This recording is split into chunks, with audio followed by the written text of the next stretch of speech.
Welcome to Full Spectrum, where I bring you unfiltered stories and actionable strategies from innovators who have done wild things, all designed for you to apply in your own life. I'm Molly Kawahata, and this is my podcast.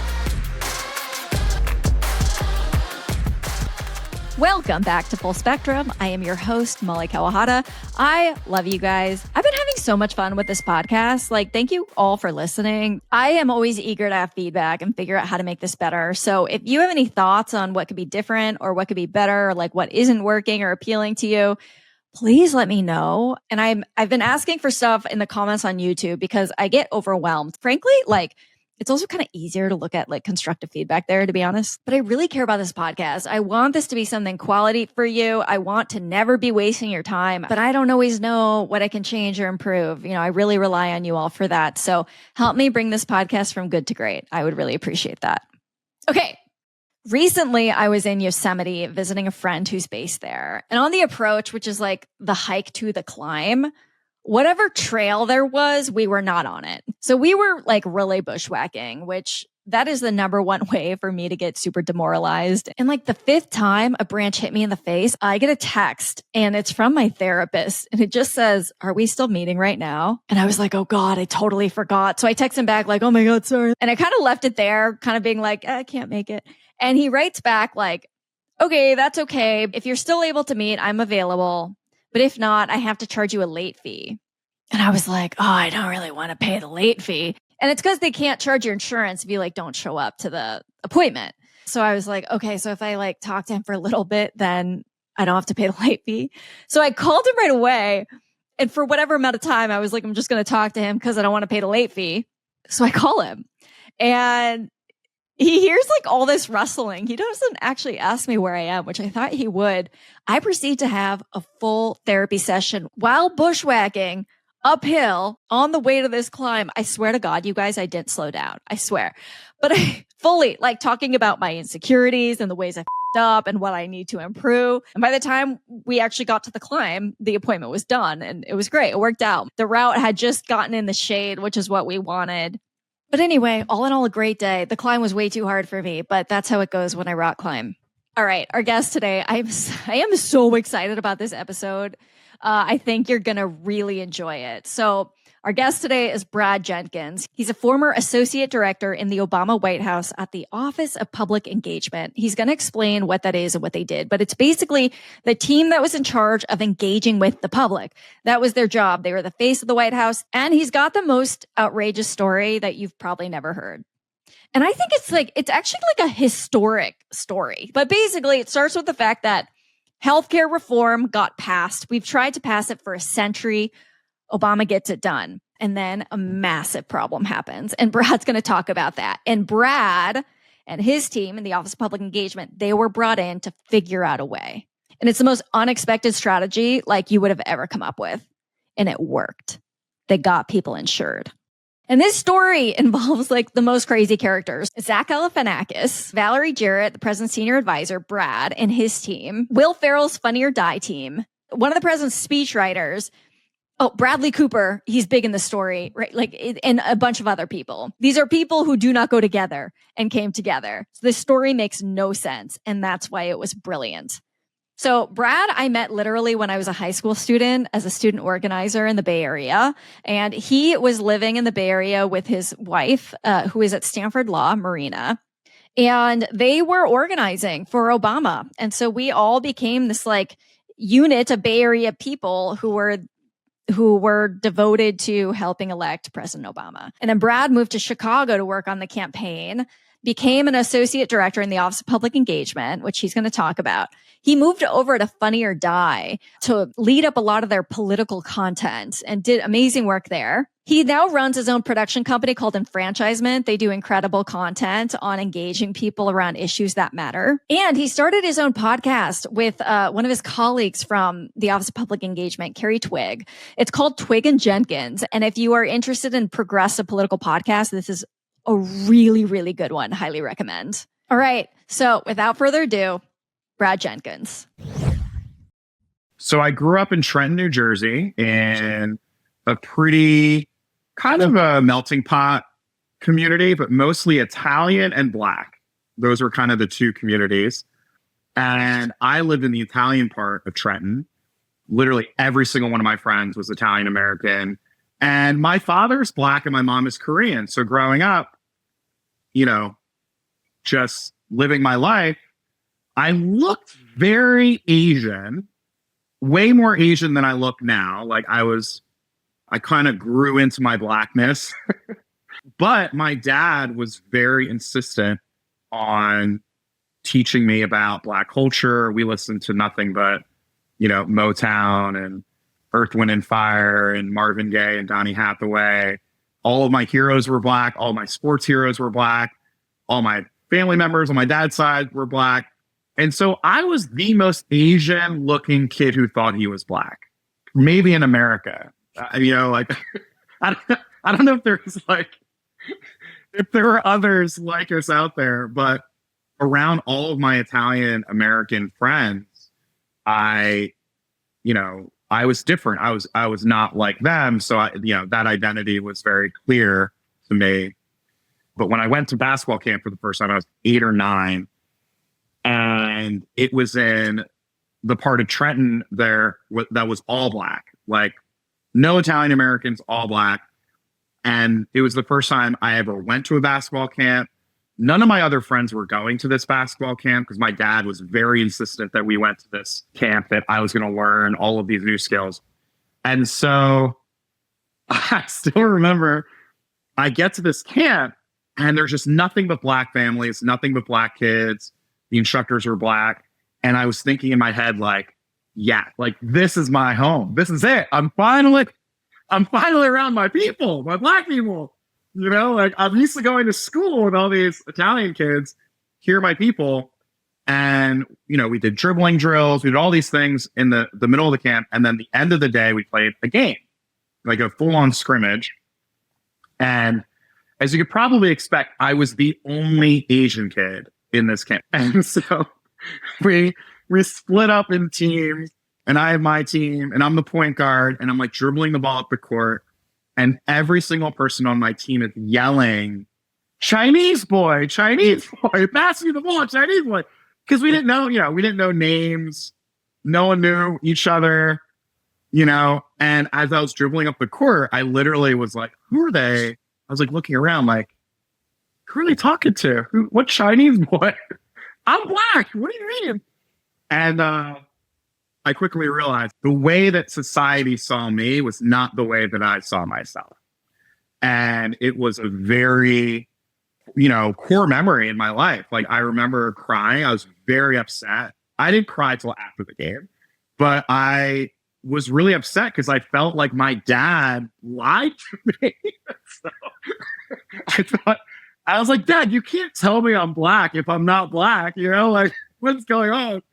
And so, I actually had this confrontation with my dad. He picked me up from camp and I told him the story and he thought it was so funny. He just couldn't stop laughing. Right. He was like, Brad, you're not Chinese, because they kept calling me Chinese. He's like, you're Korean, you don't, it's okay.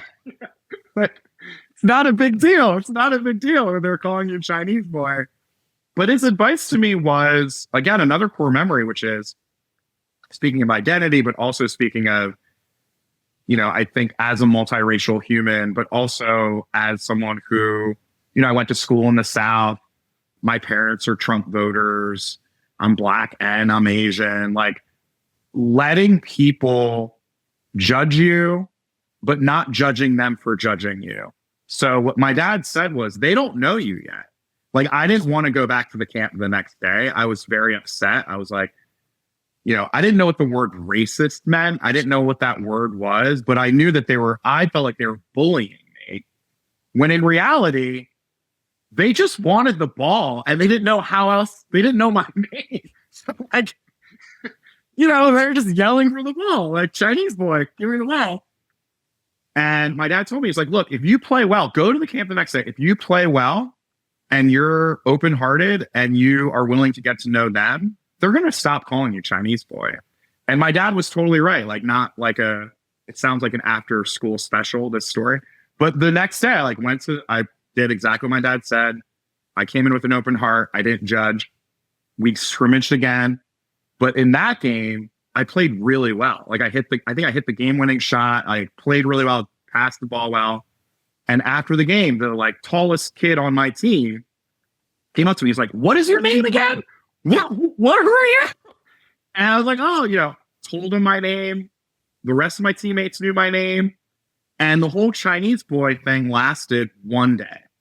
Like one day in my entire life of that summer camp, I was Chinese boy, and I could have very easily written them off. I could have very easily called them racist or, kind of recoiled. And, I think my dad said it. He's like, "Look, like you're not going to have a choice. Like you're always going to be different. And you're going to have to let people sort of know, you have to sort of coach people on who you are. And so you're going to have a thicker skin." And so weirdly, that prepared me for a life in politics. It prepared me for a life in, production and storytelling and talking a lot. Now as a father, I say the same thing to my kids, which is dealing with bullies or dealing with people who don't know you or don't understand you. It's easy to just label people as good or bad, but most people are in their hearts good. You just sort of have to let them see you.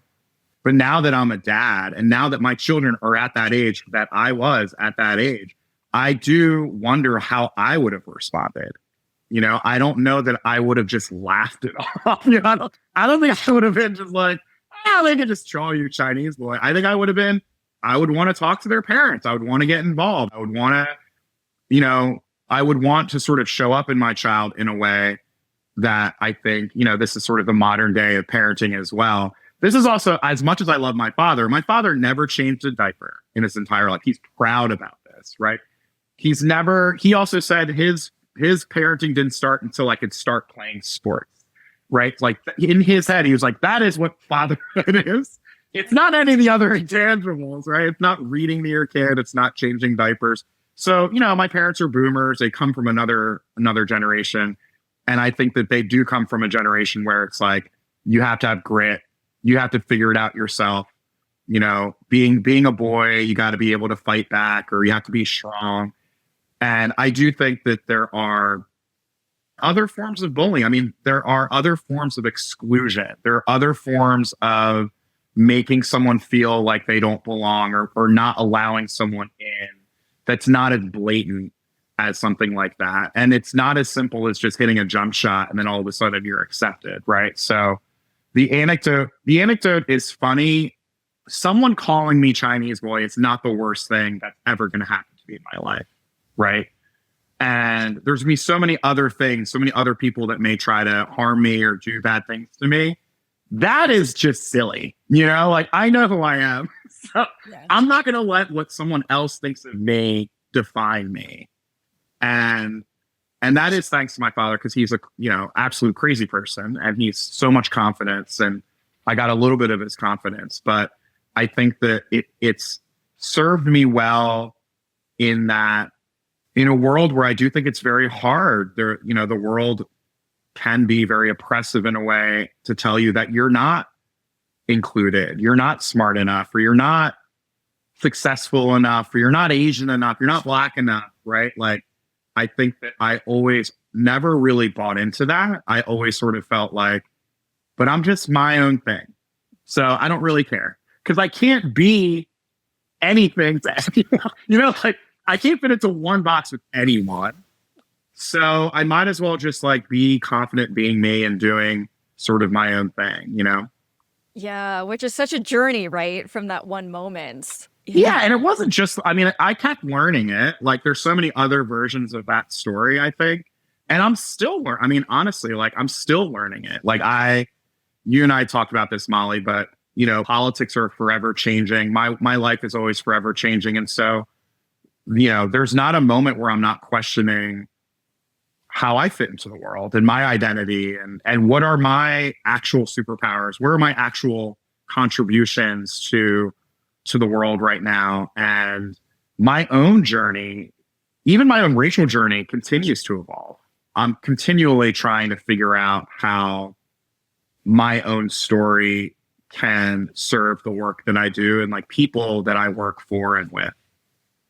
Yeah, I mean, I relate to that idea of like constantly, even today as an adult, continuing to understand your racial identity in new ways.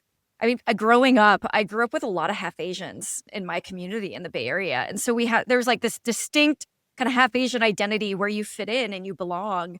And it wasn't until Yes. early adulthood that I got more confused. And it was Mhm. this ongoing understanding of people just being like, you're not this enough to be this. And then you're like, well, what am I? I'm just like kind of floating through the world. Where is everyone? You know, we want a sense of belonging. And We do. interestingly You enough, benefit, Molly. You also benefit though for having Molly Kawahata, which is like, by the way, what a perfect multiracial name. You know, like Molly could not be more American. Kawahata. My name is Brad Jenkins, which is the worst Asian name of all time. So I was always, even when I was in Asian spaces, I never felt like I belonged, or I never felt like it would almost be like, oh, wait, should we invite Brad? Like, is he Asian? Like, what is Brad?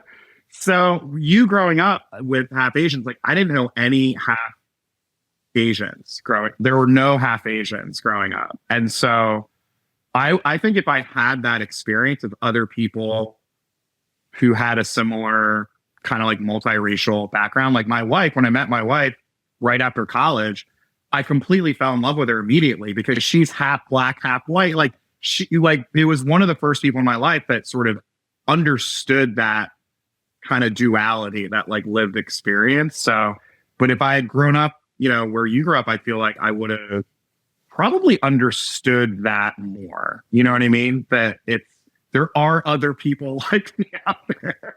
totally. It was such You know? yeah. And I can totally understand that. I know you've talked about that about meeting your wife before, and it is absolutely true. There's this identity marker I have with an Asian last name. And Yeah. I remember my middle name is Michiko.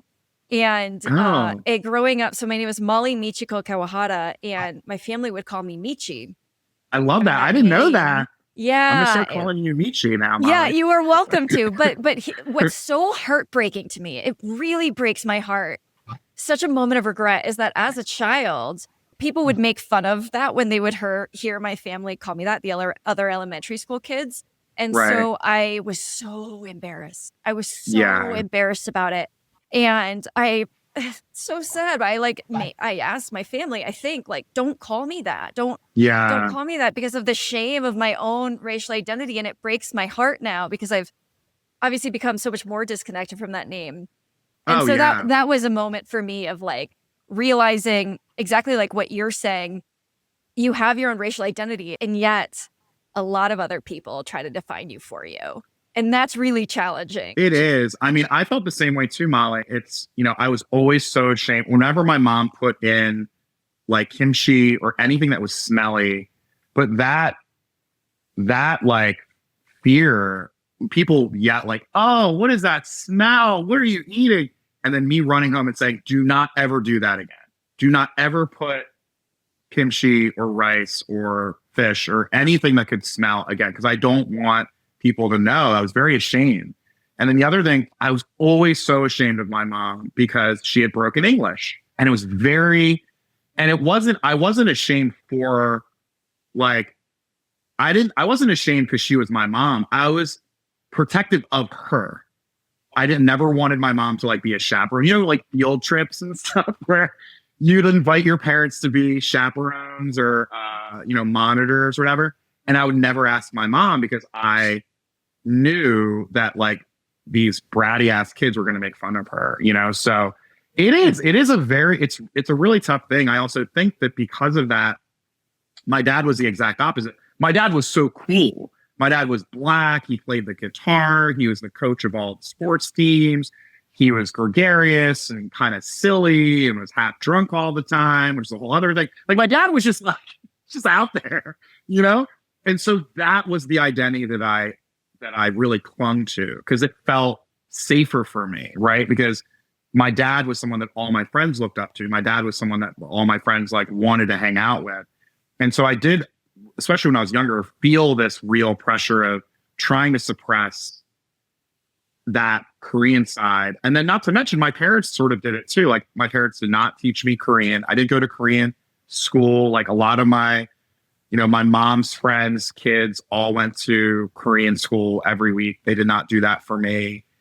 And we ate a lot of Korean food, but that was it. Like we didn't do Korean tradition. And it's also the story of assimilation too. My parents, all they wanted me to be was like everyone else, right? Like true blue American. And so it wasn't until college that I truly met more Koreans, and I didn't know how to interact. Like I was like, I didn't speak Korean. I didn't know anything about Korean culture. This is pre-K-pop, right?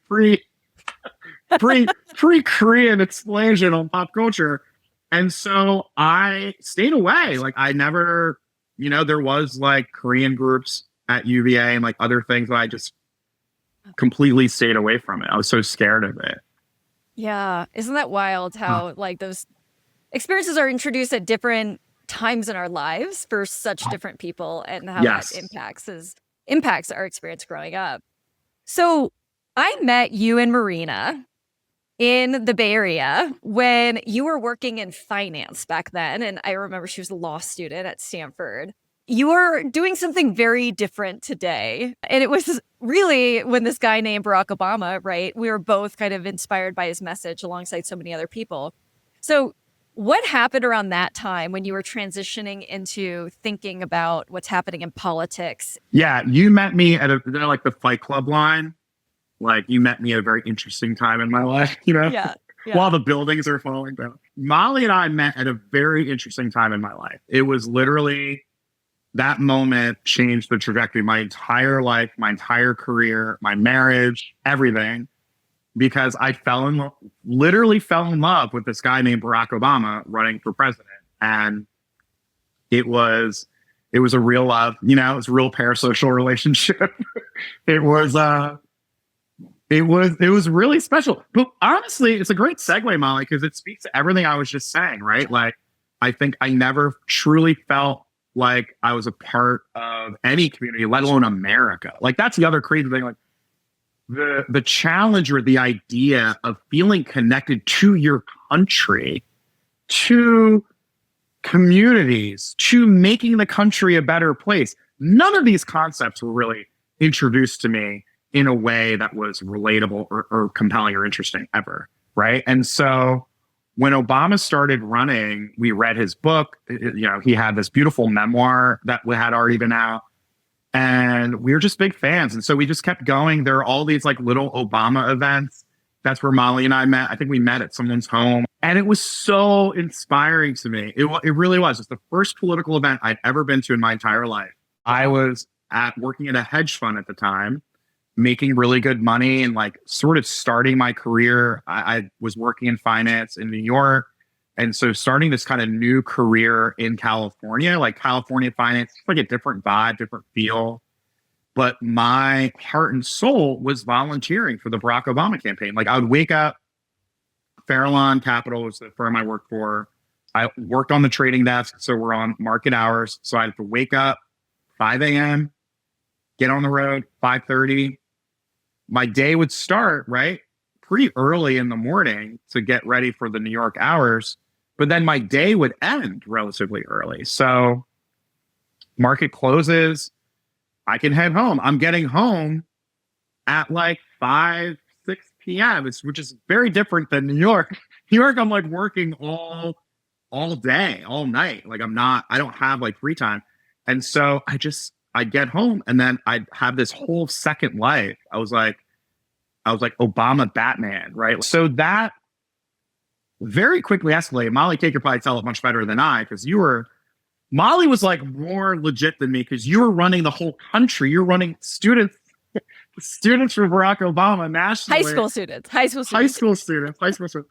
It's still like, think about that, like how much power that is, right? And how incredible and inspiring that is.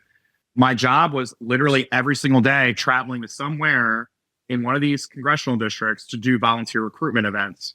I just fell in love with it. I really did. And then when Obama wrapped the nomination, they invited me to work in Chicago. And it was a really hard decision, to be honest. Like, it was very hard just because we had just moved to California. My wife was at law school. We're starting our new life in California. And then all of a sudden I get this opportunity to work on the campaign, this historic campaign. And I did. I quit my job, moved to Chicago, and never looked back. I never went back to finance from that moment. I actually remember getting that email from you that you were sending out to friends and family, just being like, I got the call. I have to go. I'm going to Chicago. I got the back call. Right? Yeah, exactly. And that's what goes. That's how it goes in this world, is like, you get a call. Yeah. You don't have a choice. They tell you when you start. Right. And you're like, all right. I remember even the White House, like, I never said yes. They just said, you're starting on the state. And you're like, okay. But I just remember. Great point. Yeah. Yeah. And I just remember your feeling of mission around that time. And here's what's funny is I honestly thought it was like a sabbatical. Like, I thought, oh, he's leaving finance for a little bit and then they'll be back in the Bay. And then you just never came back. I didn't have a plan, Molly. Actually, that's not true. I was expecting to come back.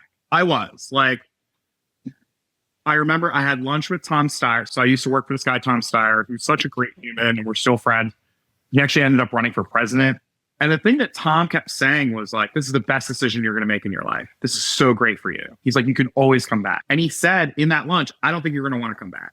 Like, he was very much like, this is such a unique opportunity. So few people get to do what you're going to get to do. He also weirdly was kind of like, you're very replaceable. You know, it's like, which is true. In the world of finance, it's like, do you know how many other bros in, like, you know, Patagonia are lining up to work at Farallon? Like, they were totally fine with me leaving. In my head, it was, I'm going to go do this really great thing, and I'm going to move back to California. But then as we got closer and closer to election day, and as the voter data kept coming in before election day, we were like, we might win. Yeah. We might win. And there are people already making plans to move to DC. But I'm like, no, I got to get back home to my wife. The anecdote I always tell is like, the night of the election night, we were in the field office in Chicago, and everyone was going around talking about like what job they wanted at the White House. This one dude was like, he's like, I'm definitely working in the White House. And I looked at him, and in my head, I'm like, you're wearing pajama pants. You know what I mean? Like, you're a child. You're not going to work in the White House.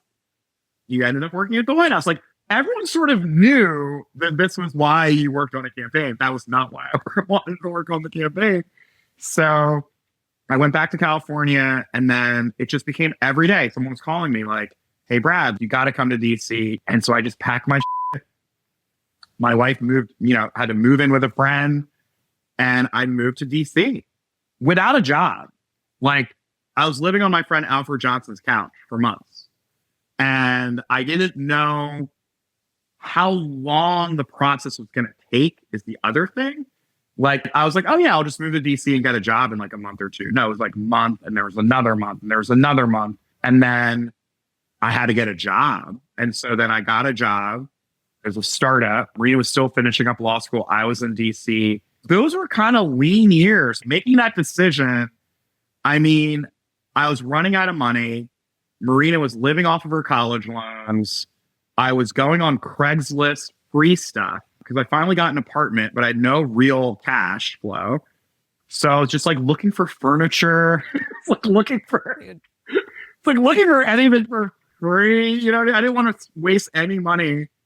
And then I finally got this job, and then everything kind of came together. But, it was, you're right, which is like, there's this moment where you make a decision and a door opens. And then for me, once I started seeing the sort of gravity and like the opportunity, there's no going back. Man, I relate so much. Like, I remember my apartment in DC for 4 years, 2 roommates. I lived in a converted dining room, and all we did to furnish the place was find stuff off the street and put it in our house. Yes. And DC is so transitive. There's always stuff that's being put on the street, and people don't sell it, they just drop it there. And so I just come home every night, and, once in a while there'd be like a chair, and you're like, oh, guys, we got a chair now. And then you're like, we just need 2 more chairs. Like, some point, like 4 months later, another chair, we've got it. Like we've almost got a set. That was life for Obama staffers, right? Like Yes. that's how it went down. Once you did get to DC, you got a political appointee position, right? You got the call. You were not asked to join. You were probably told the day you start. What did you do there? You're so right about this too, Molly. Like that whole process was so scary. The interview process itself to get the job, but then there's also the drug test, there's the background check, there's all of these other hurdles that you have. The FBI is involved. You fill out like a 100-page document. And so you're never really sure that you have the job, you know? And then when you actually do get the job, you're like, even when you're there, like maybe they can take it away at any moment. Maybe I didn't pass my security clearance. Yeah. And it's a really harrowing, scary existence. Like when you start at the White House, and you don't want to tell anyone. You don't want to tell anyone you work at the White House, because we also have had friends who told people that they work at the White House, and then something goes wrong with their security clearance or something, and then they no longer work there. And it's like, so I was so petrified. And the office I worked in was very high profile. It was the Office of Public Engagement. So it was previously the Office of Public Liaison.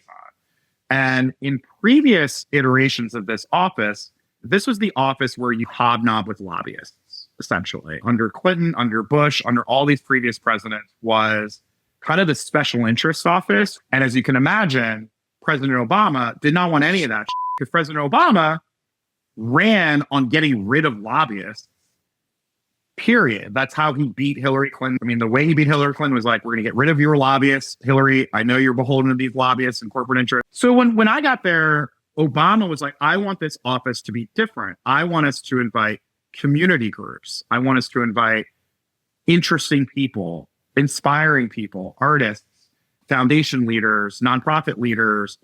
And it was the coolest job because one, it was a brand new office. We had a new mission, new mandate.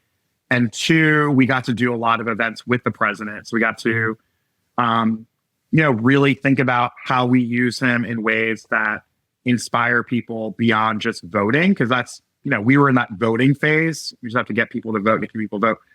Working in Washington, Molly knows this. Working in Washington is super boring. Like there's nothing interesting to do, right? Like to get young people to go do. Right. There's not a call. Like a call to action. Right. Like go leave a comment on this piece of legislation on this website. It's not particularly inspiring. And so we were trying to come up with new ways of engaging the public. Okay, from here on out, you might hear some acronyms. OPE stands for the Office of Public Engagement, which was Brad's team focused on reaching the public. DPC stands for the Domestic Policy Council, which was the team I was on. And ACA stands for the Affordable Care Act, Obama's landmark health reform. You guys weren't there throwing parties where people were coming in, right? Like we at DPC, at the Domestic Policy Council, we would work on some climate policy that was going to come down the line. And you guys were there engaging with environmental leaders on that to understand what are their concerns, what matters to them. How can we get them to talk to each other? Like it was really important, valuable stakeholder engagement that ultimately improved the outcomes of those policies. So it was an incredibly crucial job. It's still the coolest job I'll ever have. Molly, was working at the White House the coolest job you ever had, you think? Oh, yeah. And what's funny is like, so the Office of Public Engagement, OPE, was total extroverts, very leader, charismatic folks. And we were always like, they were the popular kids in high school. You were totally the popular kids. And no. I was over there at the Domestic Policy Council where we were like the dorks, like all of us. And, we would show up and everybody's kind of like reading through reports and documents and having these meetings. And then OPE is out there and like Brad had hosted Macklemore one day. So it's just like, man, those people are doing cool stuff. But it was a reflection of exactly what you're saying, right? President Obama was so clear that the White House is not his. It is the people's house. And OPE was tasked with executing on that mission. Well, there's another interesting piece of our job that was different from anyone else, which is Our job is like, we need to hear from the people what they think about stuff and then communicate that to all of these different departments and the president himself. I mean, that's the other part about our job is I took over at White House OP in like the perfect moment. So I took over after the midterms when we got smoked and we lost pretty much all of the House. And then it was before the reelect, which is to say we needed everyone back on the same team again. Before the midterms, there was a lot of tumult and a lot of people saying, you're not doing enough on healthcare, you're not doing enough on this, that, and the other. And a lot of that work is working with DPC because we don't have the policies. We're not experts at the National Economic Council. We don't have the facts and figures. That's what Molly's team had. So our job is really just, we're gonna create the right room. We're gonna put together the right constellation of people.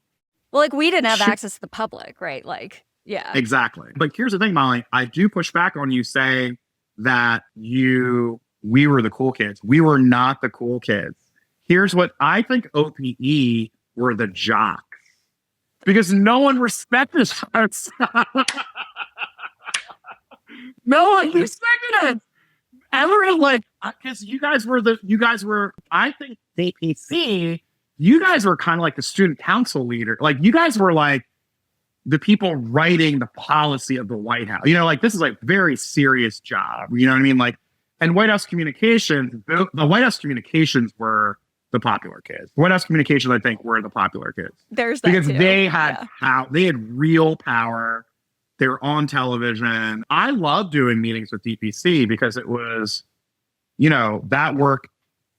That is the work. The work is how are we making the world a better place? And then how do we also get everyone on board to push for that vision was our job. Like, how do we create the sort of will for people to say, yes, we need to pass this, or yes, we need to get this done?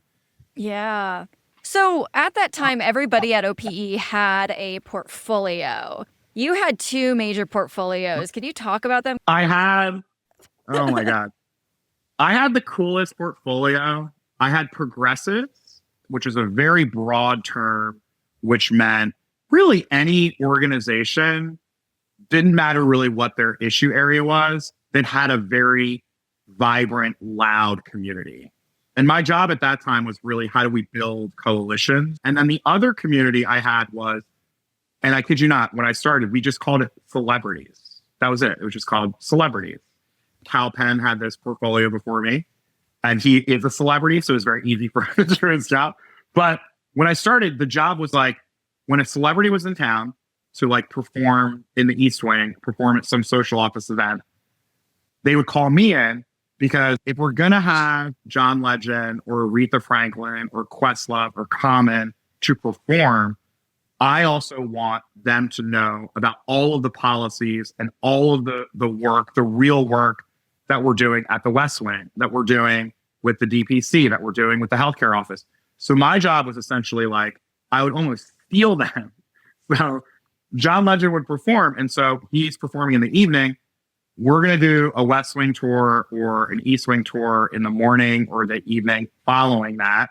And then we're doing our research and figuring out, okay, John Legend cares about criminal justice reform. Oh, okay, like Questlove cares about arts in schools. Oh, okay, Shailene Woodley cares about Standing Rock and the climate. It was more just having a direct line of communication between our office and their teams so that when we did need their help, whether it was healthcare or education or climate, we actually had a real relationship. As real stakeholders. Yeah, they're really smart. They know their they probably know some that we don't know. And there's a reason why they are talented and have millions of fans, right? Like they know how to communicate to their fans. Like in a lot of ways, some of these people coming through the door are 3 times the size of MoveOn.org. Brad's work was about strategically engaging public figures to drive meaningful policy changes that directly benefit the American people. Their real power lay in their ability to reach new audiences that we may not have otherwise been able to reach. Especially as we started getting closer to the reelect, and then obviously as we got closer to healthcare, we needed people. We needed to reach real people. And it's numbers. Yeah. It's numbers. It's numbers. I sound like Jay-Z. It's just numbers. Like how do we reach people? And we didn't have ad dollars, right? Like we couldn't just like spend $100 million on TV ads or anything. Like we needed people that could reach people. We would be willing to talk to anyone that would be excited to be a part of the team. In my time at the White House, I may have met, literally like everyone. And people would always ask, like, how do you have all of these photos with these celebrities? And it was so simple, Molly, because I would say to Rihanna, I'd be like, oh, do you want me to take a photo? Because like we're in front of the West Wing. Like, oh, do you want me to take a photo of you in front of here? She's like, oh, yeah. And then I'd like take her photo. She's like, no, you get in here. Because they didn't want to just be by themselves. Like, yeah. Like Kevin Hart, I got to hang out with Kevin Hart and his wife. They were in town for an event and he just wanted to meet people. He was so funny. And he's like 5'2". He's just everything that you'd imagine. And we must have taken like 10 photos. Cause I kept being like, he kept saying, he's like, we got to get good photos. Like, what about this? What about this? What about this? And I kept taking, he's like, no, you got to get in here too. You got to get in here too. So it was this weird, it'll never happen again. But that was a magic moment, right? Like Obama represented something. It was bigger than just being president. I think he represented hope. He represented a new generation, right? Coming into power. Everyone kind of put all of you and I talked about this where it was like, whatever you cared about, you just put that on him, It's like, Totally. Projection. It was just projection. Exactly. It was a special moment, Molly K. Absolutely.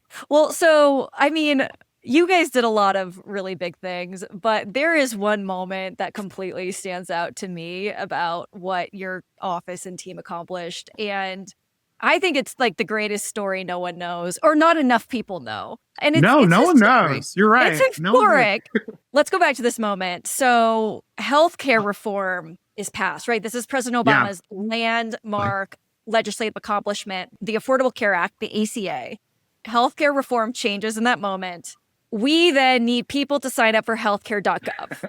Yeah. Bring me back to that time. It was so funny. Like the moment that President Obama got reelected, our entire office just became the Healthcare.gov engagement team. Like before we were the public engagement office, we still were, but all of us were now focused on, okay, because all of us also came from the campaign. All of us were community organizers. This is what we did.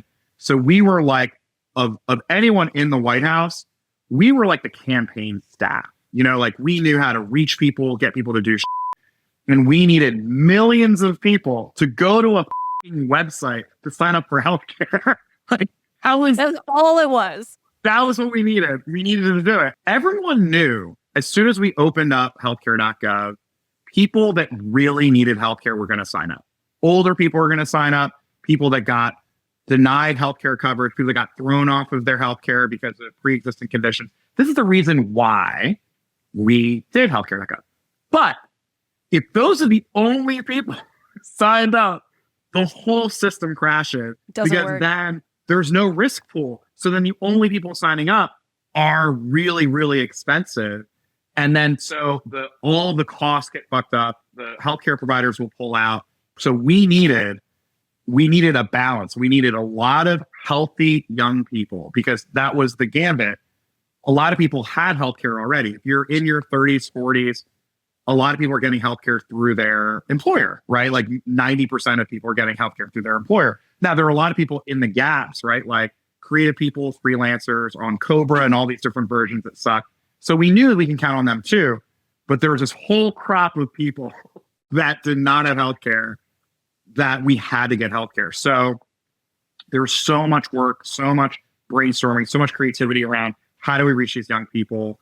And when we launched Healthcare.gov, my job was it was literally like free for all. How many celebrities could I get to post on Twitter? Because there was no Instagram. Well, there might have been Instagram.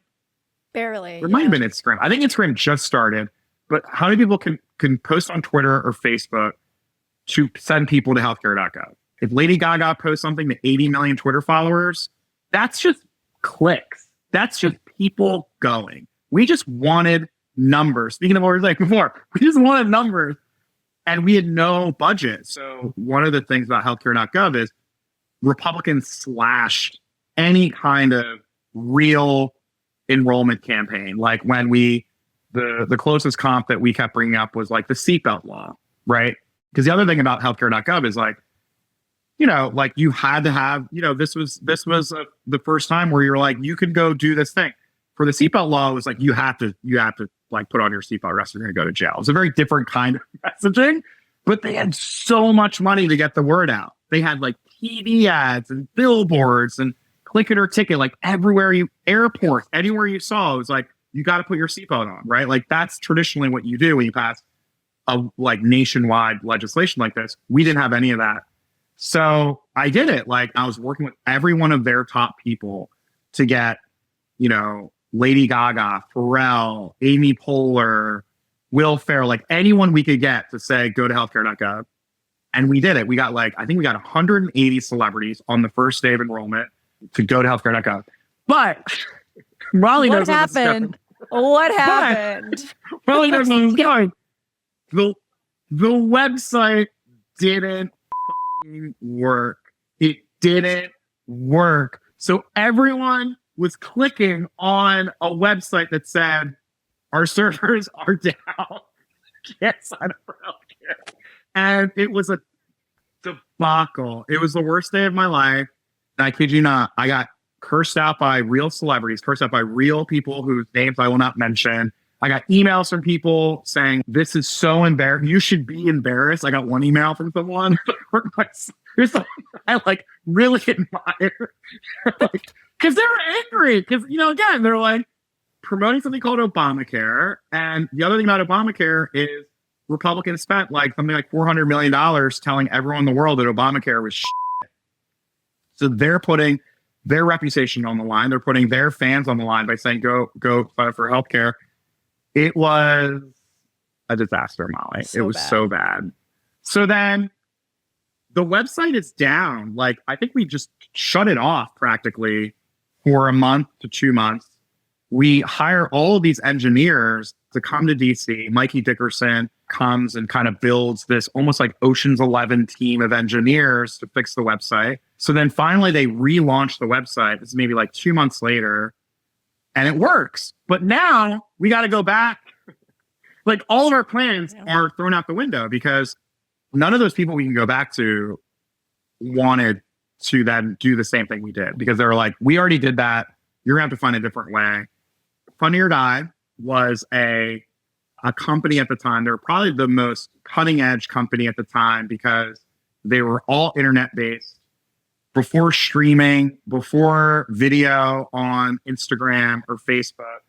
And every single day they were putting out cool content with comedians and celebrities and athletes. And so they became almost our in-house studios. And this is Will Ferrell's team. Yes, exactly. So Will Ferrell, legend, started this company with at the time, his sort of partner in crime, Adam McKay.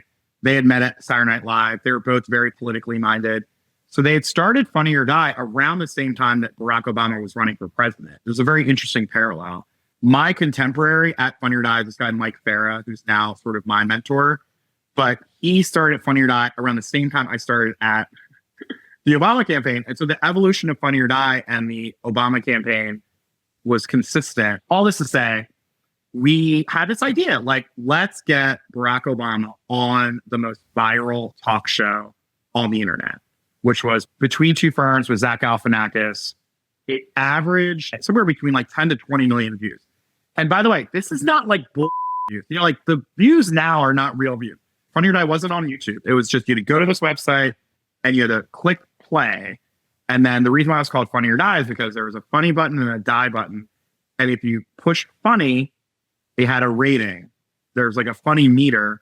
And so when you would go to funnyordie.com, the videos at the top of the screen were the ones at the highest funny ratings. So we, as you can imagine, this idea was not particularly received well. Like no one really took it seriously. But the thing I kept saying was like, there's nothing else on the internet that gets this amount of traffic.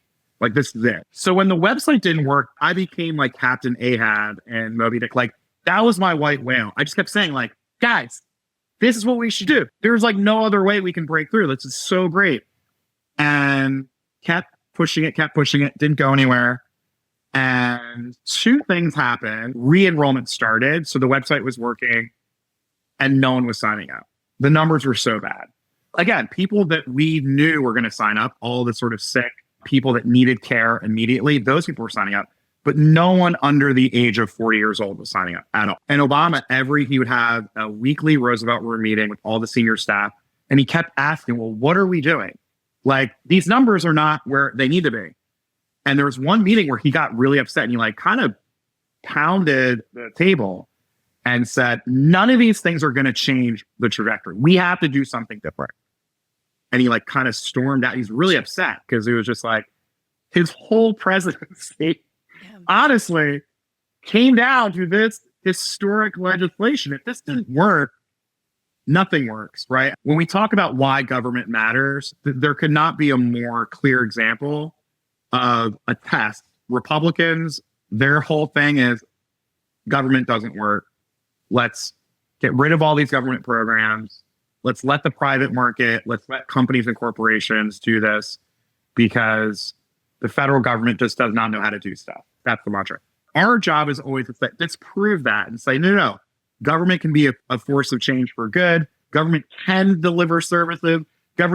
So if we can't get people to sign up for healthcare, all of this will, Obama's whole legacy really is tarnished. When Brad mentions Valerie, he's referring to Valerie Jarrett, one of President Obama's closest advisors. I had a meeting with Valerie shortly thereafter. We went over Between Two Ferns again because I kept saying, like, this is what it should be. And then, ironically, the following day was the France State Dinner. The France State Dinner is an event hosted by the White House to welcome the president of France on his state visit. And so she says to me, she's like, Brad, here are the celebrities that are going to be at this France State Dinner. It was like Stephen Colbert, Julie Louis-Dreyfus, Mindy Kaling, and Bradley Cooper. And she's like, I want you to meet with all of them and get them to help with Healthcare.gov. So the first meeting I had was with J.J. Abrams. He didn't really have, I was asking people ideas, like, here's the challenge. We got to get young people to do the thing. But then Bradley was the last meeting we had. It was right before the state dinner started. So he came and he was already dressed. So everyone else was early in the day, so they just came in their casual clothes.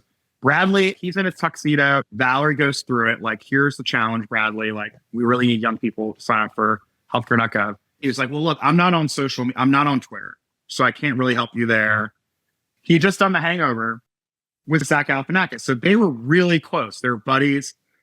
He was like, here's what you should do. Have you heard of something called Between Two Ferns? And Valerie looked directly at me. And she was like, oh, yeah, we're familiar with it. And he goes, do you want me to call Zach? Like, I can call him right now. We can just ask him. So he called Zach. By the way, it's a BlackBerry. This is how it shows you how aged this is. And Zach is on a farm in North Carolina. And Zach picks up and he goes, what? That was the way he picked up the phone. It's great. And then he's like, hey, Zach, I'm here with Valerie Jarrett and her colleague, Brad. He's like, do you know who Valerie Jarrett is? And Zach was like, yes, I know who Valerie Jarrett. He was so angry. It was all very staged. But so Bradley goes through it and he's like, look, here's what they're trying to do. They're thinking, I told them that they should really go in Between Two Ferns. And Zach kind of went along with it. And he was like, yeah, he's like, I'm down. So the call ends. So we went downstairs. There was still time before the dinner. So we took him into the Oval Office, which you're never really able to do, but they let us do that. Bradley got into the Oval Office? They allowed Bradley into the Oval. They we were trying to save healthcare, Molly. We were trying to pull out all the stops. And then, I kid you not, like any single person who came up to him, even our own staff, Bradley was like, yeah, I heard from Valerie and Brad about the healthcare stuff. You know what you guys should do? Between Two Ferns. Like, he was telling every single person in the White House. Campaigning for it. The next day, it got greenlit. The very next day. Like, he was such a cheerleader for Between Two Ferns that greenlit, went into script development, started pre-production. We shot it within saying, like, let's do it, to shooting it was like maybe a week and a half of time that it took, because we were hurtling towards that enrollment deadline. So as soon as Obama said, let's do it, like, he was like, are we doing it tomorrow? Like, he was like, let's do it. That's president's timeline. Yeah. Yeah. Cause like anything else in his life, it's like, oh, well, I said, well, we should do it. So let's just go do it. But we had to write a script. We had to like, put all these pieces together. my friend Sean Boyle, who is now my colleague at enfranchisement, he works with me now. Boyle and Rachel Goldberg had to scour the area for the right ferns. Like, it was so exciting. And then when he came, this is Zach Galifianakis. He's the sweetest human of all time, but he kept asking me throughout the day. He arrived at like 10 a.m. He kept saying, like, we're not really doing this, right? Like, we're not really going to do it. Like, it's going to get canceled. I kept being like, no. We're going to do it, bro. You better get ready. It's like, but I'm You're not on the hook. really going to, yeah, I'm not really going to do this. So you can imagine we're set up in the diplomatic reception room. We're so scared that like something was going to break because all of the chairs in that room are like priceless. So, get all these like grips and like all these people come around all this like huge equipment. Everyone's like freaked out, and Zach was so nervous. So we're all waiting for Obama. We're waiting and waiting. We weren't sure how much time we'd had with him because, as you know, Molly, like, I mean, they gave us like 30 minutes to do this. And when he walked in, he just walks in and goes, Ferns! Ferns! And then like the whole room is like, what? Did he call it Fern? He just yelled Fern. Anyway, it was so great. And did Zach say anything to the president before he starts? Because let's start with, what are some of the things he said? Zach turns to President Obama and says, what is it like to be the last Black president? Yes. It's the greatest line of all time. Absolutely insane. So good. So like, did he say anything before he had to go do this? Because that's not an easy thing to talk this way to the sitting president of the United States. He apologized. I think he said something along the lines of like, I'm very sorry for the horrible things I'm about to say to you. That's what he said. He did. And President Obama was like, it's all good. It's all good. I've seen the show. I've seen the show. I've seen the Fern. Obama was so funny. If I ran a third time, it'd be sort of like doing a third Hangover movie. Didn't really work out very well, did it? We did a first run, and then Obama was like, let's do it again. And so then we did it again. And so looking at the staff, and they're all like, no, it's fine. Let's like keep going. Because he was having a good time doing it. So which country were you rooting for in the Winter Olympics? I'm the president of the United States. In the first cut, Obama looks so angry the whole video. Like, he looks so pissed. Is it going to be hard in 2 years when you're no longer president and people will stop letting you win at basketball? And no one really knew what Between Two Ferns was unless you were young. Like, if you were over the age of 35, like, you didn't know what it was really. So what we didn't want it to feel too real. Like, we didn't want it to feel like Obama is angry at Zach. So one of the big changes we made was we had to like go in and add smiles. Like, we had to cut different times where he smiled and insert them in spaces so that people knew he was kind of around. So we're in probably the most ceremonial room in the White House other than the Oval Office. And the whole reveal of the episode is that, because every Between Two Ferns is just a black drape. But the way that we set it up was he pushes a button and then the drapery goes away and you see that they're in the White House. Thanks for letting me shoot my show here all these years. You've been shooting these shows here in the diplomatic room? Which is a cool reveal at the end. And then we released the video within like 4 days. The cool thing about it was, which is something, again, we don't do enough of, is it was very self-deprecating. I mean, it really took Obama to task for the failure of the launch. But the really smart thing that it did was, because I think that that's a very disarming thing, is to admit that you messed up, but then more importantly, to remind people, which people did not even realize, that it is working now. Yeah, like it did not work. You're right. That was really bad. It was pretty embarrassing, but it works now. But for jokes and like the way that Ferns is set up, it's just Zach making fun of, that's all of it. It's like a roast of the person who's there.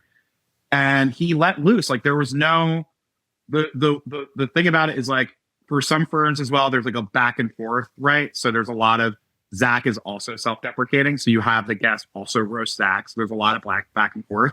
But, you know, there have been very few examples in the sort of new internet age of a president willing to just get roasted for 5 minutes It was really new. It felt so fresh. It felt like we're entering like a new era of the internet at that moment, because I remember when we released it that morning, I couldn't believe how many views it was getting. It was crazy. And the other thing I couldn't really believe was that everyone loved it. Like, it wasn't Republicans loved it. Republicans loved it because they thought, this is so great. Zach is taking Barack Obama down, right? Like, and the Funny or Die meter, like we said, one of the questions that Funny or Die asked was like, should we turn off the meter? Because they've done that in the past when they've done, I think they did like a Super Bowl thing or a corporate thing where they're like, we don't need the meter, because the meter also is a little bit dangerous because people will say it's not funny. We don't like Obama. It's not funny. But what was so crazy was that the funny meter was off. It was like 98% funny.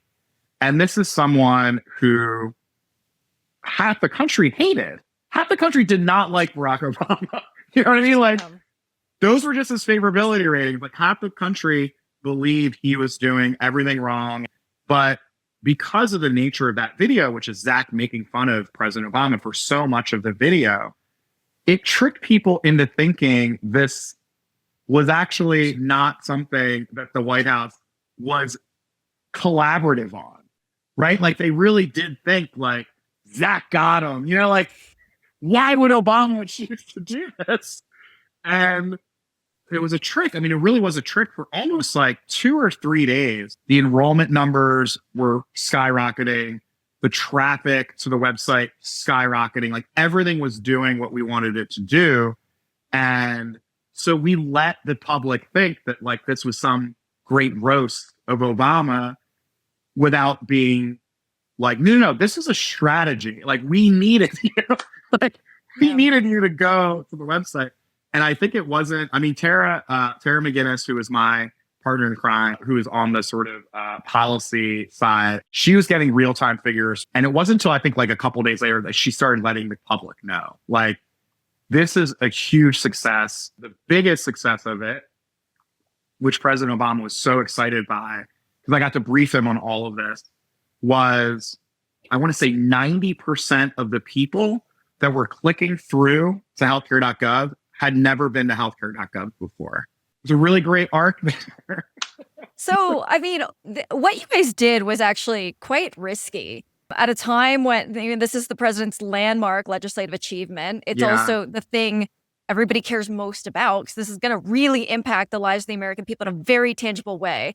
The hardest thing ever was getting it passed, right? You needed like John McCain, right? Like, hardest thing ever to get it passed. And then they got through that, and then all of a sudden the implementation is fucked up, so it's not going to work. This is a very, very high stakes situation that we would finally get this thing that we've tried to get passed for literally a century that then isn't going to work because of a website not working. So the stakes are high, and there are a lot of strategies in communications you could do, right? Like, you could tell young people, you should get covered. It's the right thing to do. You could go with, it's patriotic. It's the right thing for your health. It's the right thing for your community and society. Like, you have an obligation to sign up, whatever that is. Why was it that humor worked on a whole new level than the normal kind of persuasion and serious approach, talking about risk and benefit for people? Like, humor worked in a way that nothing else did. Why? I think there's so many factors in the need for humor at that moment. The reason I think that one broke through in such a huge way was because it felt authentic. The fact that Zach was saying the things that we were all thinking, right? Which is, why did this thing not work? And this is like, why should I do this? And like, that sort of ambivalence and skepticism really helped people feel seen and feel like, oh yeah, I feel this way, but you know what? I do need healthcare. I should check out what these options look like. So it really did, it met the moment. Like, I think I would say this, if the website launched and it was perfectly fine, I don't think that Between Two Ferns would have been as successful as it was. Because I think that the sort of scandalous nature of the website working, like, people pay attention to things that are not going well. You know, people are paying attention to things that shouldn't be seen, or people that are doing things that shouldn't be doing. So we had Healthcare.gov sort of had this scandal. Like, it was being made fun of every day. Like, The Daily Show was making fun of Healthcare.gov almost every day. Stephen Colbert was still at the Colbert Report at the time. It was before late night. They were making fun of it every day. Like, people were making fun of it. And the only way that you can turn that around is to lean into it. And I think that this is like just good advice for everyone. It could have been so easy for us to say, you know what, we're not going to do anything. We're just going to keep it standard. We're not going to take big swings. We're not going to take big risks. If we don't hit the enrollment targets, that's fine. But the way that the president thought of this was he had no choice but to take a big swing. He really didn't. And it was that important to so many people's lives. We forget that when Obama was running, he was doing a lot of these town halls. It was the number one thing that people kept saying to him. It was the number one issue that he would read letters from of all of these kids that are being thrown off of healthcare. People don't realize that before the ACA, people could just throw you off healthcare. And you're like, you get cancer, you just can't get covered. You just can't get covered. No. You just go, your family goes bankrupt. You're and people were dying because of that. People were literally dying because they weren't getting healthcare. Like, that was the other thing that I learned very quickly when I did eventually get to brief him in the Oval Office about the success. In my head, I thought he was going to like be so like, you know, it's like, we saved it. We did it, bro. Like DJ Khaled, horns in the background, like dancing, you know, like that's the way I thought he would receive the news. But he received the news like he received the news on anything that this White House was doing. You know, like the way that he received the news on the work that you were doing with climate policy or news like national security issues. Like, think about all of these decisions that he has to make each and every single day that affect millions and millions and millions of people. The other thing about it, I think, with humor was when it comes to Healthcare.gov, we needed Republicans to sign up as well. This was really critical for us. Many of the people who stood to benefit the most from Obamacare were in states that voted against him. Over 60% of Affordable Care Act subsidy recipients lived in red states. For this, we're talking to everyone, every single person. And I think that there's very few things that still to this day, humor has the ability, really good humor has the ability. It just does not matter what political affiliation you have, what religious background you have, what language you speak in some cases. It just doesn't matter. Like, something that is funny can transcend all of that. And we don't use it enough, I think, in all aspects of life and in all aspects of communication strategies. In order to be funny, you have to really think about another person's perspective. And a lot of times we love kind of talking at people, talking down to people, just thinking if we just say the right facts or say it in the right way, people will agree with us. It's not about facts. It's not about being the smartest person in the room. It's being able to see the other person on the other side of your message and saying something that the other person is going to like and they're going to understand and they're going to appreciate. So it was a special moment, Molly K. So, it really came down to a guy who messed up laughing at himself, right? And that it was just it's so disarming. In moments where you might struggle or experience some sort of adversity, has humor helped you in any way? And what does that process look like for you? Oh my God, every day. I mean, some people say it's the weakness of mine. I don't take anything too serious, even serious things. I don't take that seriously because life is so short and people make mistakes. I make mistakes. People around me, people I love make mistakes. And we are, not to get existential, we are just small little things on a huge rock in outer space. Like, I think we sometimes are in our heads so much that we think that something that maybe is actually very important that happens can never be fixed, can never be solved. And I think a lot of that prevents each of us to take risks, to take chances, to be brave, because there is this fear of not succeeding.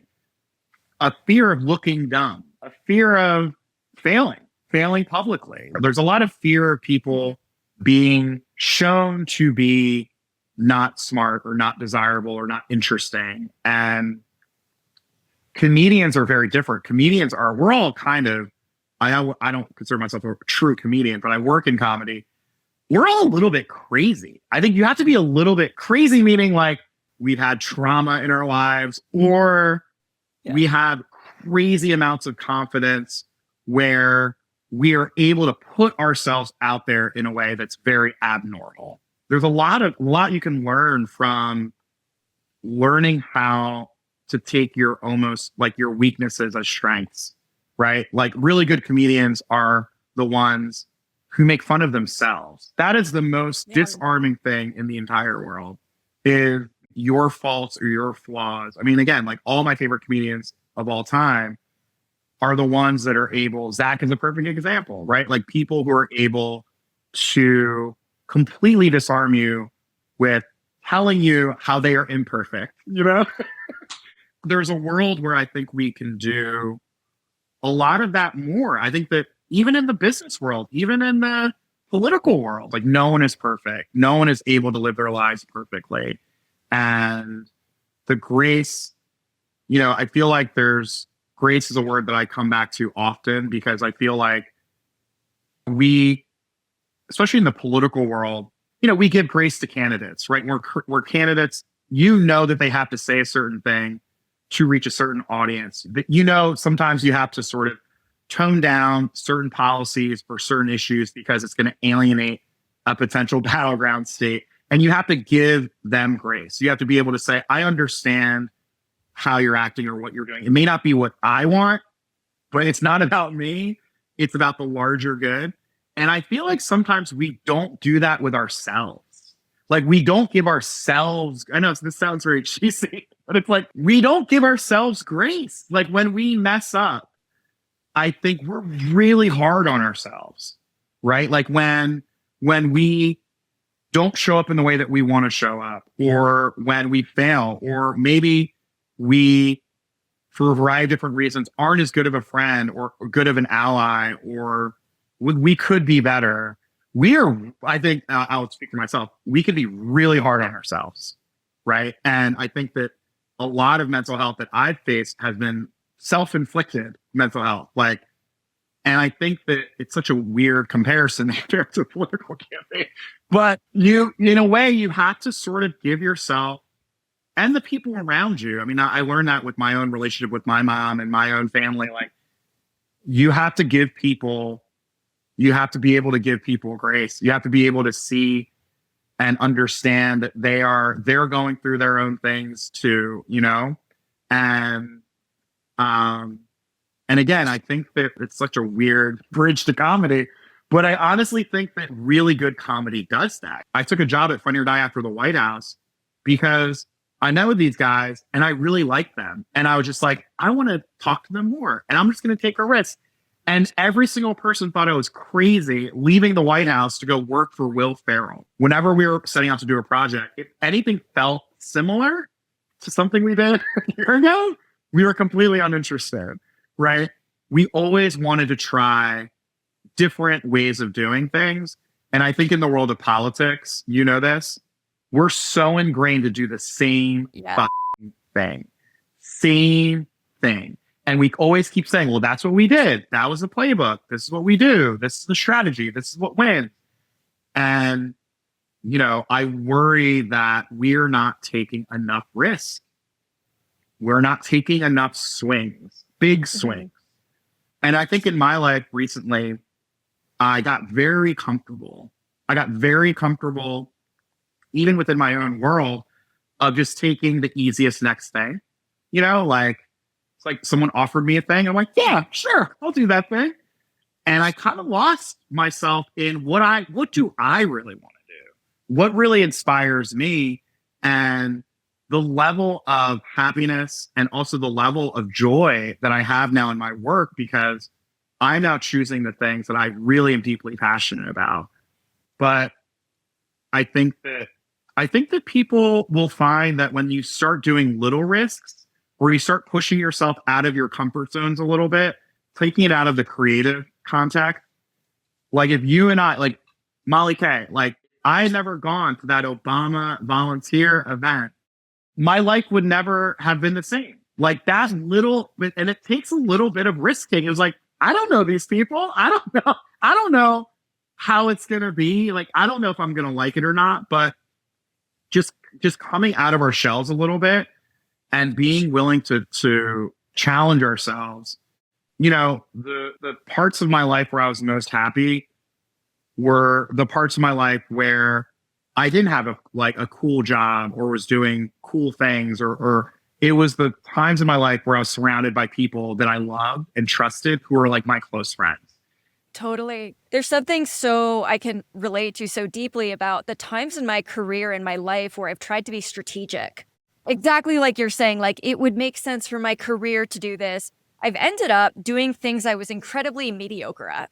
There are a lot of people who could do them much better than me and do now. Right. And I think there's something to say for just go where you have community, go where you'll find joy. That ultimately, I just think ends up landing you in a better place. I totally agree. Where the worst job I ever had was I worked at JP Morgan on the trading desk. It was the worst job. And it was at the time, working on Wall Street was like the coolest job. The paycheck was great. I got my own little trading desk. I just felt so cool. I dressed up every day and it was awful. It was so bad, Molly. Like the people were awful. The job was awful. My mental health was so bad. Like there's nothing fulfilling about that job. But on paper, I was working at like a cool job or a respectable job, right?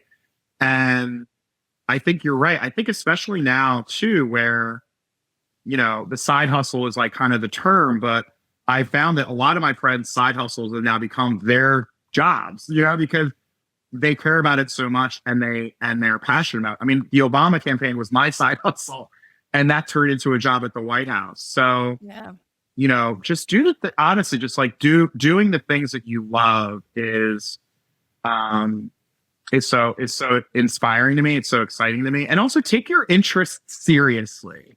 This sounds like a weird piece of advice, but like, I'm like into the New York Mets. If God forbid something were to befall, my company or whatever, I would probably just start doing New York Mets. I would just like work for free for the New York Mets. Like, because I know how happy that would make me. My wife would probably divorce me. That'd be a whole separate conversation. But there's some version of that, I think, for everyone, where like you may think that your passion for, I don't know, Emily Dickinson novels, or your passion for painting, or your passion for roller skating, or all these things are just not, they're like little things. But especially as you get older, like those things actually become really important in your life. They really do. And I know Molly has that with climbing, but it becomes an anchor to who you are, because let's just be real. We have to separate our labor from who we are as humans. Mm-hmm. We just have to do it. As much as late stage capitalism tells us that we are defined by our labor, we're not. We're just not. And so, just having that freedom to realize that like maybe you are very proficient at a thing that makes you money, and maybe there's something else that you really love that doesn't. You can have both things, and both things can be in your life. The thing that lights you up and the thing that brings you joy is going to light up someone else. It just will. Period. I love that. Take the things that bring you joy and humor seriously. It's the most important thing. It's like, this is the other thing. The political people are so dismissive of arts and culture sometimes. And I'm like, that's why we suck at politics, in my opinion, is because there is no joy. There is no humor. There is no self-deprecation. There is no, like if only we brought this sort of level of community and family and joy and random talking and like all of this stuff that we have in sports to the world of political advocacy. You know what I mean? Like how much better would the world be? Because I think there would just be more, there would just be more community. So the last thing I'll say too, for people who are maybe struggling or thinking about different job options or thinking about different career choices, I would say think of places and spaces where you can truly be a part of a community, or you can build your own community, especially with like Zoom and with a lot of jobs where it doesn't require to go into the office, or we're so disconnected that just trying to find ways to be in real community and real spaces that's been the biggest boost to my mental health, is talking to my friends every day, seeing my friends every day. Is something during COVID, I didn't see anyone.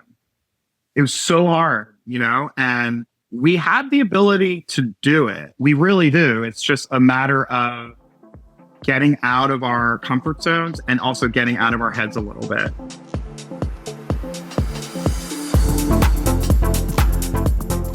My goal with this podcast is simple: to take big ideas and make them practical for you.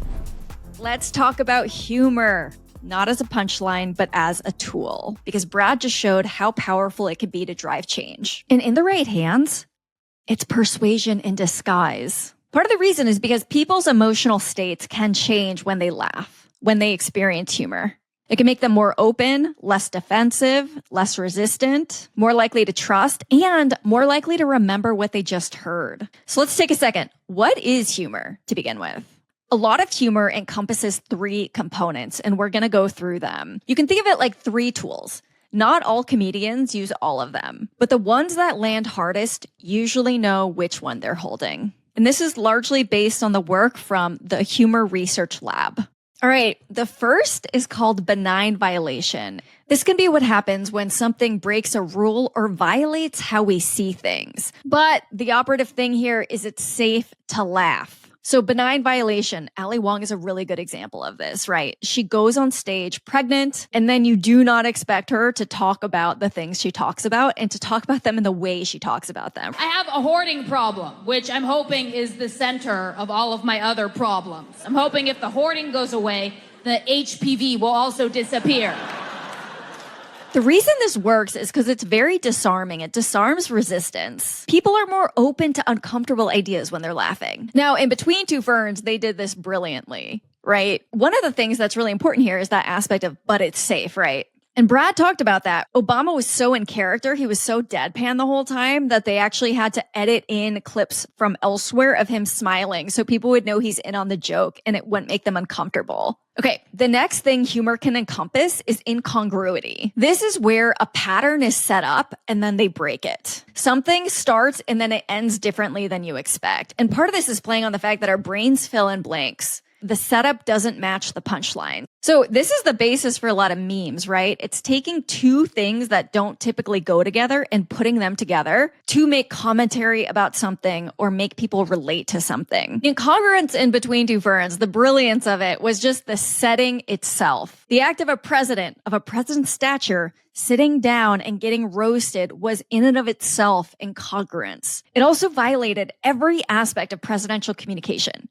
You do not expect a sitting president to be talking the way Obama is talking. There's another aspect of humor, superiority. So this is where you laugh because someone else doesn't get it, but you do.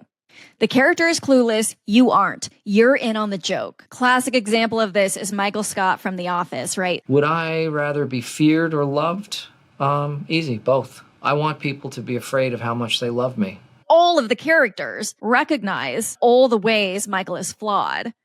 And you do too. You're in on the joke as well. And that's why I think a lot of people had like a super deep emotional connection to that show. I remember growing up, I was super depressed. I was like struggling so much with my mental health. The Office was like this in a weird way, like I felt like I was a part of something. And I know that sounds insane, and maybe it is, but a lot of really effective type of humor can create that sense of social connection. So what does humor have to do with creating change? Everything. Because that's what Between Two Ferns actually did. It wasn't just funny, it moved people. In fact, that day, they saw a 40% increase in traffic to Healthcare.gov. And that's what can create action, because people often don't move when they feel defensive. They often move when they feel seen, safe, and often a little amused. So here can be a playbook. Ready? If you need to get someone to drop their guard, use benign violation. When you're addressing something that could be uncomfortable, but you want people to feel engaged. Okay, 2. If they've stopped paying attention, use incongruity. Interrupt the pattern. Get people to stop scrolling. You can use this when people are tuned out and you need to jolt them awake, right? It can make you more human without feeling snarky or bitter. Okay, and 3, if you want people to feel smart or aligned with you, go with superiority, but punch up, not down. Want more of the strategies we talk about here on Full Spectrum? I started a weekly newsletter called What I Wish I Knew, filled with all the tools and strategies I use in my own life. It also includes behind-the-scenes content, photos and visuals from the stories, and whatever else is on my mind. Sign up at mollykawahata.com/join, JOIN. Try it out. You can unsubscribe anytime. And if this episode made you think of someone, send it their way. 70% of podcast growth comes from word of mouth. So if you like Full Spectrum, anything you can do to help spread it to your community will be a massive help for us. And finally, I've got one ask for you. Hit the follow button and leave us a 5-star review. All right, there's more to come. There always is. I'll see you in the next episode.